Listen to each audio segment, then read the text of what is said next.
sommet pour l'environnement.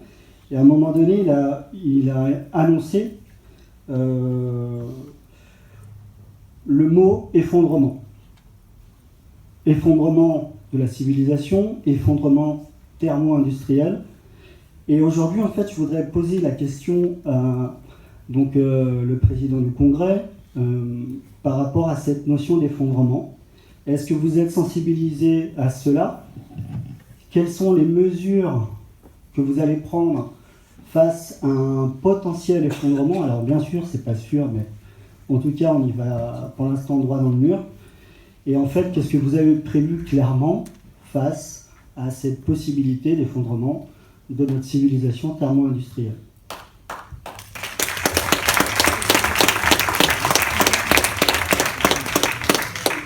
Monsieur le Président du Congrès, visiblement les questions convergent vers vous. C'était pas forcément le but de la soirée, hein, mais voilà. Là, est-ce que vous voulez dire un mot sur cette intervention? Je pense qu'il y a quand même des... Avez-vous toutes les solutions? Des spécialistes qui sont là autour de nous. Nous, avant de prendre des décisions, on est bien obligé de nous appuyer sur des études, sur ce que nous disent les experts. Voilà. Et c'est pas toujours, c'est pas toujours facile parce que il y a des experts qui vont dans un sens, d'autres qui vont dans l'autre sens. Mais ce qui est sûr, c'est que avec le schéma des transitions énergétiques que le Congrès a voté, c'est déjà une première étape. C'est déjà un premier pas. Les débats qui ont eu lieu ici, c'était des débats qui ont été intenses, mais je pense qu'au niveau de la classe politique, on a pris conscience quand même, peut-être pas de l'effondrement, peut-être l'effondrement, mais peut-être c'est dans quel horizon, on ne sait pas bien, mais la prise de conscience que les politiques doivent insuffler à la population calédonienne, elle est présente dans les débats menés ici par la classe politique. C'est ça ce que je veux vous dire. Maintenant, ce que nous sommes en train de mettre en place avec le schéma de transition énergétique, c'est un premier pas. Mais évidemment, ce n'est pas parfait. Donc, on n'a pas des solutions toutes trouvées, ou en tout cas qui matchent avec ce que vous venez de dire, en reprenant dans un discours, je pense qu'il a dit, comme il a prononcé, le Premier ministre, sur le possible effondrement. Ça, je ne peux pas vous dire exactement ce qu'il a voulu exprimer là-dessus, mais en tout cas, nous, on n'est pas encore là. Donc, si peut-être il y aurait un effondrement, peut-être pas non. En tout cas, c'est bien, j'ai compris tout à l'heure de l'exposé de Monsieur Minguès. Pour rebondir en fait sur ce que disait M. Wamitan, oui, effectivement, ici en Calédonie, il n'y a pas encore des études scientifiques qui démontrent qu'il y a un effondrement qui est en train d'arriver. Mais je pense qu'intellectuellement, on le sait tous plus ou moins que en fait, ce système-là, il n'est pas durable. Sauf que ce n'est pas réellement descendu dans nos tripes pour qu'on puisse réellement passer à l'action. Il faut savoir que des études très sérieuses en France, même de par le monde, sont menées au travers de cette théorie de l'effondrement. Je tiens à préciser qu'il y a des collapsologues en France, par exemple, qui commencent à faire de plus en plus de conférences partout en France, et donc les gens commencent à se réveiller par rapport à ça. Donc il est temps qu'ici, en Nouvelle-Calédonie, on puisse prendre en compte aussi cela, et étudier sérieusement cet effondrement pour pouvoir mieux anticiper l'avenir. Comment accompagner cet effondrement-là dans les meilleures conditions pour minimiser justement les risques de conflits et de guerre civile qui seraient susceptibles d'y avoir lorsque le système va réellement s'effondrer. Et déjà en cours d'effondrement, on le sait très bien, tous. Et voilà. Donc j'invite justement à ce que le Congrès puisse s'intéresser davantage à ce sujet parce que c'est vraiment un sujet d'actualité. Moi je vais essayer de représenter le seul qui n'est pas là ce soir, c'est le climat et la Terre. Qu'est-ce qu'il penserait de nous? Qu'est-ce qu'il penserait de nous? On a un climatologue qui nous a raconté qu'en 2050, et puis lui il le dit, mais en fait il y en a plein qui le disent, le GIEC qui le dit, tout le monde le dit, qu'en 2050 il faudrait qu'on fasse plus d'émissions. Plus d'émissions. C'est pas en faire moins, c'est en faire plus.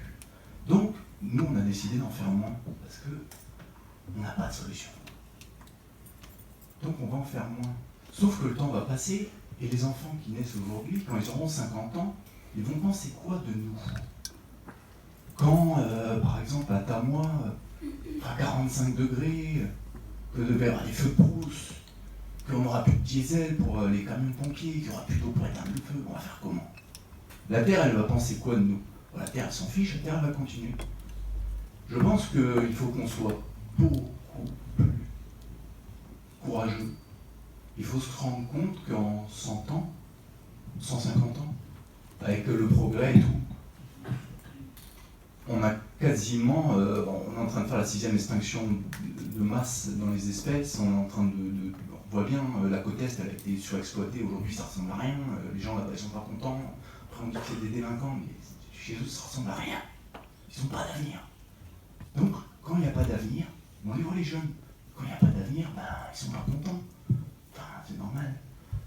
Puis la Terre, elle va continuer, le climat va bien moquer de nous, et puis en fait, je pense qu'on est juste en train de se suicider. Si on fait juste un petit effort, on est en train de se suicider, c'est tout. Alors moi, franchement, j'ai pas de solution à part décroître drastiquement. Moi, je me dirais, bon, il y en a qui sont pas capables, bah, tant pis. Et moi, par contre, je vais essayer, perso, tout seul dans mon coin, avec ma bande de copains peut-être, hein, ben, de se dire que on va essayer de plus émettre de CO2.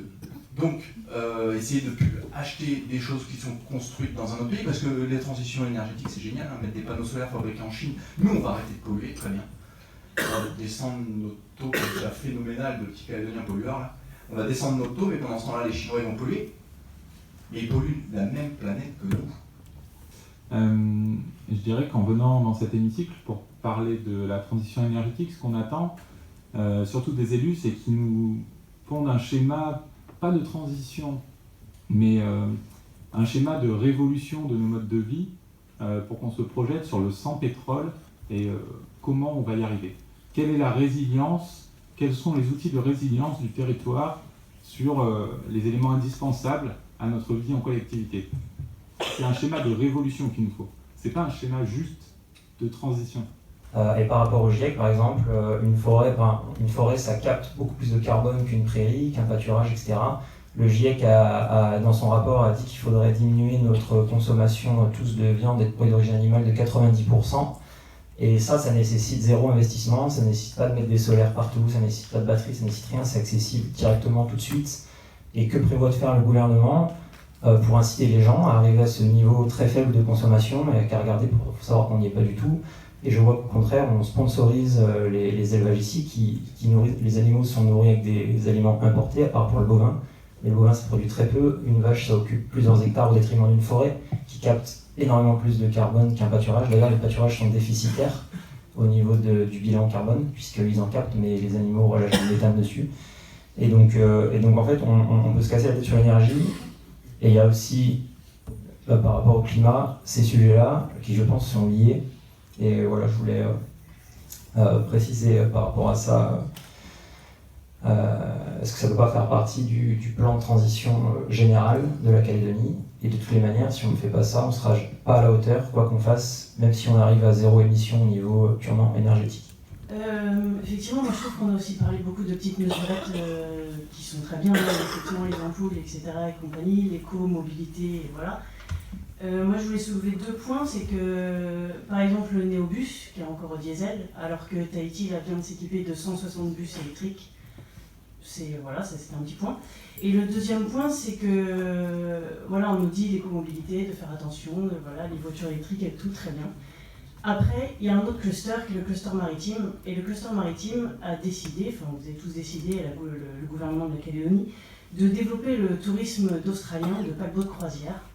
Et à savoir qu'un paquebot de croisière, c'est 1 million de voitures. Quand il est à quai, ça équivaut à 1 million de voitures. Donc si nous, ici, on a 200 000 voitures, quand il y a un paquebot d'Australiens, c'est 1 million de voitures. Et les projets de développement du tourisme de paquebot, c'est 400 paquebots par an. Donc, je pense qu'après, voilà, ça fait, on peut changer les ampoules, mais si on continue à faire du tourisme d'Australiens, qui en plus consomment des chinoiseries,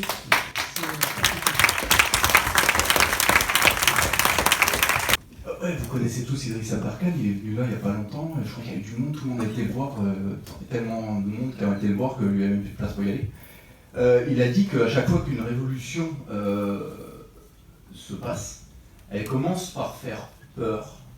Ensuite, on la trouve dangereuse. Et c'est qu'à la fin qu'on se dit « Eh mais putain, mais c'était évident !» Ça, je suis sûr que vous le savez tous, hein. Oui, voilà, bah oui, mais voilà, c'est connu, quoi, c'est pas... Et voilà, et moi je pense que la transition écologique, enfin là, le réchauffement climatique, il est là, il est devant nous, donc dans un premier temps, on va se dire « Non, on n'a rien vu, ah non, mais on peut pas, parce que l'économie, l'argent, mais... Et c'est Geronimo qui disait que l'homme blanc là, qui est arrivé au Canada, là, une fois qu'il aura pêché tous les poissons, qu'il aura coupé tous les sapins, et les billets ça se mange pas. Hein. Donc l'argent c'est bien, c'est un mode de fonctionnement aujourd'hui, ok, mais est-ce que on fait quoi? Nous on gagne de l'argent et puis les gars dans 50 ans ils vont dire quoi? Oui, l'effondrement, ouais, c'est quelque chose qui est... même on le voit très bien, hein, on parlait des modèles, tout à l'heure vous parliez des modèles, il y a des modèles Meadows qui ont suivi des cours jusqu'à présent, qui se sont vérifiés, qui prévoient à l'horizon 2030 un déclin, y compris de la population mondiale. C'est des choses sérieuses, hein, c'est pas des trucs de farfelus. Et on voit bien, les courbes à l'horizon 2050, on n'a plus de poissons, on n'a plus de quoi pêcher au niveau des pêcheries mondiales, etc. Ça, un océan vivant, c'est notre survie à tous. Donc là, on va vers une extinction. On est en phase de 6e extinction de masse sur la planète. Et on est parti pour. Donc c'est triste. Et je voulais parler d'une autre solution. Enfin, quelque chose qu'en tout cas, la planète est finie. Et on ne peut pas grossir indéfiniment. Et c'est aussi valable pour notre démographie. Et est-ce que nos besoins énergétiques aujourd'hui, ils augmentent? On réduit nos besoins individuels, mais si notre population augmente, est-ce que nos besoins totaux augmentent en Calédonie? Ou est-ce qu'à un moment donné, on va devoir se poser la question de qu'est-ce qu'on fait à l'échelle de la planète? Je sais que c'est un sujet tabou, je sais que c'est un sujet qui fâche, mais à un moment donné, on ne peut pas avoir une population mondiale qui était de 1,5 milliard d'humains sur Terre il y a 100 ans, et qui est passée à 8 milliards, bientôt 8 milliards, en l'espace d'un siècle. Ça, c'est pas du tout soutenable. Ça démultiplie nos besoins en consommation. Quelles sont les propositions en Nouvelle-Calédonie par rapport à ça? Est-ce que nous, on fait des efforts là-dessus? Moi, je voudrais parler, entre guillemets, au nom de la jeunesse calédonienne engagée. Tout d'abord, je voudrais demander, parmi les élus, les élus qui sont présents ce soir, qui a lu le rapport du GIEC? Déjà, celui, même pas forcément toutes les versions et depuis la création du GIEC, mais déjà celui qui a été publié cette année, je crois, destiné aux politiques. Qu'il a lu, je pense que parmi les élus calédoniens, pas grand monde. Et ensuite, je voudrais revenir sur un chiffre que j'ai appris récemment. Il me semble que le nickel en Calédonie rapporte très très peu à la Calédonie.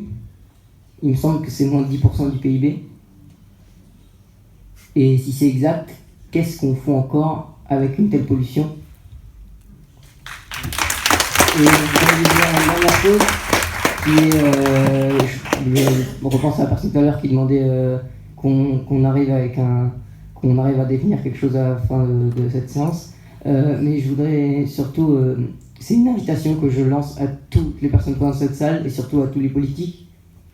Le 20 septembre, on vous attend devant le gouvernement pour nous rejoindre pour la grande mobilisation internationale, pour vous demander, pour vous demander, excusez-moi de l'expression, de vous bouger le cul et de prendre vos responsabilités envers la planète, l'avenir. On veut faire une transition, laquelle? Parce que transition, c'est pas un petit peu de ci, un petit peu de ça, c'est changer complètement son énergie. Or aujourd'hui, on n'est pas en face, on n'est pas en mesure, on est une île, ça c'est la réalité. Donc je pense que tout le monde contribue à ce sujet, c'est très intéressant, et je pense aussi qu'on doit rester dans nos clous, on doit rester dans un cadre respectueux, et essayer de réfléchir ensemble sur la véritable révolution. La cavitation, ça prend du plus. Si on fait de la radio, des émissions de télé, des conférences, et qu'on met la pression au gouvernement, on pourra avoir un levier sur lequel... C'est exactement notre stratégie et toutes les choses sont en train de se mettre en place. Il va y avoir plein de choses. plein de monde va en parler. Et puis il faut pas se leurrer, je crois qu'à un moment donné, là on entame vraiment la 6e extinction de masse.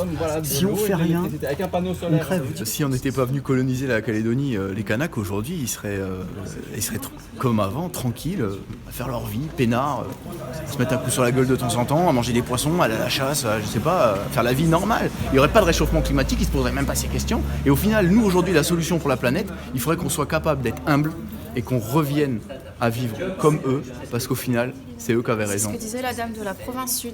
Voilà. Elle disait qu'en fait, c'est profitable à certaines personnes, à certaines entreprises, et qu'en fait, nous, on doit juste réapprendre en fait à déconsommer. Le problème, c'est que pour que les enfants en aient conscience, il faut que les parents en aient conscience. Et c'est là où ça pêche, parce que la civilisation, elle n'est pas prête. On peut être d'accord à 10% de la population pour faire plein de choses, on est à peu près d'accord sur plein de sujets. Le sujet, c'est qu'il faut convaincre la masse. On est dans des systèmes démocratiques où c'est la masse qui prime. Donc soit on dicte à 10% voilà, la manière de faire aux autres, ça s'appelle une dictature. C'est un choix, peut-être qu'on arrivera à ça à degré ou de force. Aujourd'hui, on est dans la démocratie, il y a ce qui permet l'échange et tout ça. Je pense qu'il faut, tant qu'on peut aller dans cette voie-là d'améliorer, il faut aller au maximum sur les échanges, le débat, la sensibilisation et la conviction des uns des autres, quoi.